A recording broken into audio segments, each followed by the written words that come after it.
Ide menduetkan Ganjar Pranowo Anies Baswedan di Pilpres 2024 memunculkan pro kontra di kalangan partai pengusung kedua kandidat.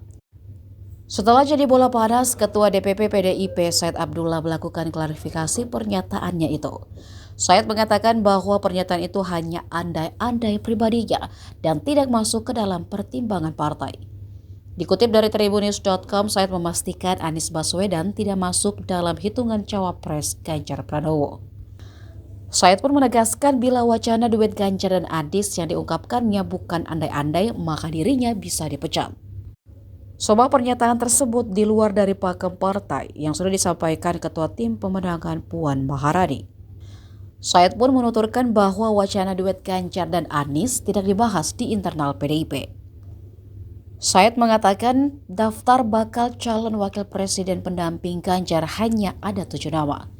7 nama itu diantaranya Erick Thohir, Mahfud MD, Muhaimin Iskandar atau Cak Imin, Sandiaga Uno, Ridwan Kamil, Andika Perkasa, dan Gibran Rakabuming Raka. Said menuturkan nama-nama tersebut sejauh ini sudah masuk dalam kantong Ketua Umum PDIP, Megawati Soekarno Putri.